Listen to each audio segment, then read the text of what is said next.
कोई व्यक्ति दूसरे का अपमान क्यों करता है? क्या आपने कभी विचार किया है? वैसे तो हम भी बिना कारण बहुतों का अपमान करते हैं। हमारा अपना अपमान भी बहुत बार होता है। संसार का सारा व्यवहार एक दूसरे का अपमान करने पर टिका है। जैसे पति अपनी पत्नी का अपमान करता है, पिता अपनी संतानों का अपमान करता है, नौकरी देने वाला अपने नौकर का अपमान करता है। अर्थात जो भी बलवान है वो निर्बल का अपमान करता है।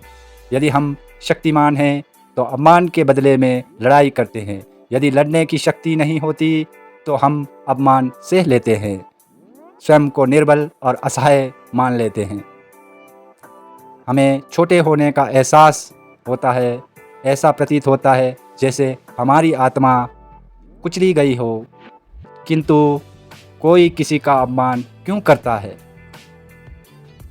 जब अपमान होता है तो मनुष्य को अपनी निर्बलता का एहसास होता है और निर्बलता का बोध मनुष्य को कुचल देता है। वो अधिक से अधिक निर्बल बन जाता है। अत्याचार सहने की आदत सी पड़ जाती है।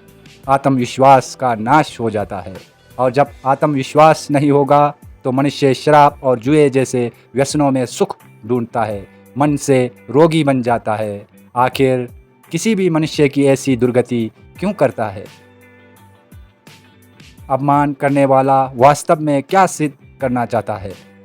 कभी गहराई से विचार किया है? वास्तव में हम किसी का अपमान करते हैं उसकी निर्बलता सिद्ध करने के लिए, ये बताने के लिए कि हम अधिक शक्तिमान हैं।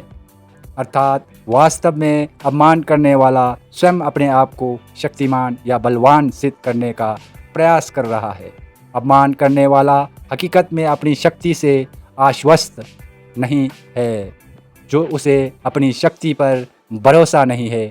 दूसरों को चुनौती देकर वो अपनी शक्ति पर विश्वास प्राप्त करने की कोशिश करता है। क्या ये सच नहीं है? जब हम किसी का अपमान करते हैं तो वास्तव में इतना ही प्रकट करते हैं कि हमें अपने बल पर भरोसा नहीं। हमें यह संसार एक अविरत संघर्ष प्रतीत होता है, कभी ना रुकने वाली एक जंग सी दिखाई देती है। हम अपने निकट आने वाले सभी को प्रतिद्वंदी मानते हैं, फिर वो पति या पत्नी ही क्यों ना हो। हमें निरंतर लगता है कि हमें अपनी शक्ति सिद्ध करनी होगी, अन्यथा हमारा शोषण होगा, हम किसी के गुलाम बन जाएंगे।